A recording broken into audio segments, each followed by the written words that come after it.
o Ministério Jovem da Igreja Adventista, uma análise. O capítulo começa com falando da participação efetiva dos jovens adventistas, que se deu na década de 40 e na década de 80. Às vezes ela coloca uma pergunta e tira essa efetiva e coloca outro nome, certo? Para confundir, mas foi efetiva. Ou então ela troca as décadas. Depois, em 1879, Luther e Harry Fenner, de 14 e 17 anos, criaram a primeira sociedade. Essa pergunta sempre cai. Ela vai trocar ou sobrenome ou a idade. Ou ainda ela pode até dizer que é a segunda sociedade, mas eu acredito que não. O objetivo da criação: salvação dos jovens e motivação para o serviço. Às vezes ela troca motivação e coloca um monte de palavras, mas o objetivo: salvação dos jovens e motivação para o serviço. Em 1881, a segunda sociedade, que foi criada em Mount Vernon, Ohio. Em 1901, os departamentos são formados e os departamentos do jovem ficam à mercê da escola sabatina. Em 1907, em Glan, Suíça, a Associação Geral, ela fez a separação dos departamentos, mas não foi confirmada. Ela só foi confirmada em 1908, certo? Essa separação.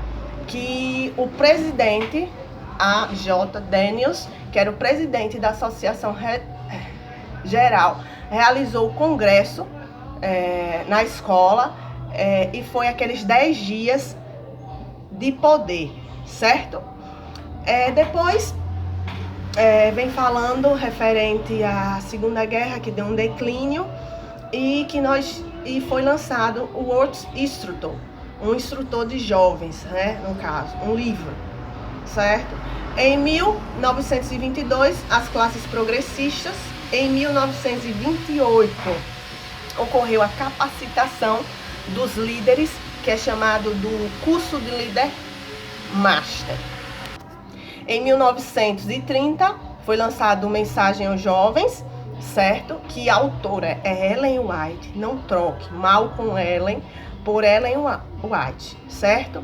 Malcolm Ellen escreveu Salvação e Serviço. Ellen White, Mensagem aos Jovens.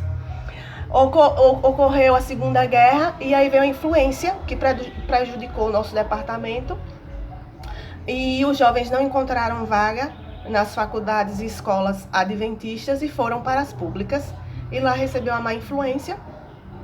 E aí é o título Baby Burning, que é os nascidos após a Segunda Guerra. Em 1950, os desbravadores surgiu, né? Houve o militarismo, né? Aquele negócio de se adequar, e aí houve resistência, mas não deu nada. Nós continuamos, graças a Deus.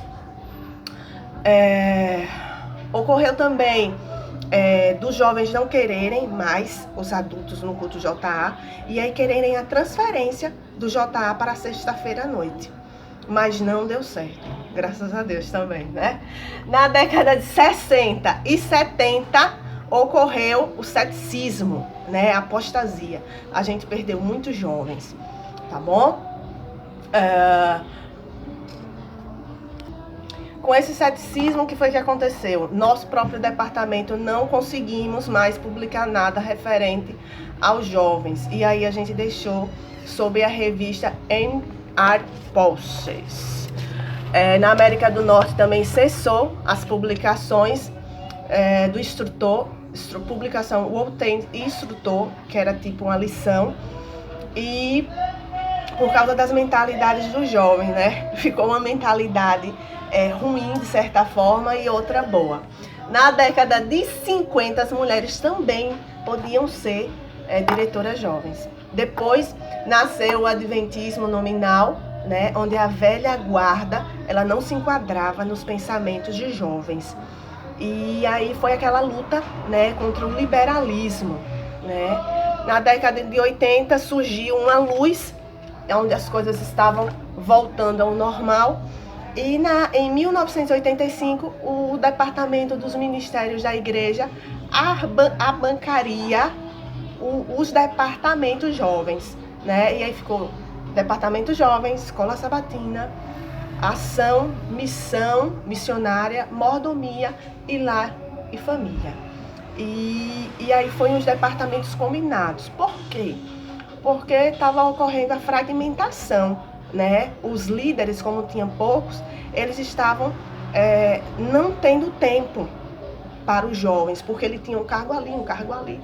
E aí eles juntaram esses departamentos por pouco tempo. Vocês vão ver a continuidade no 4º capítulo.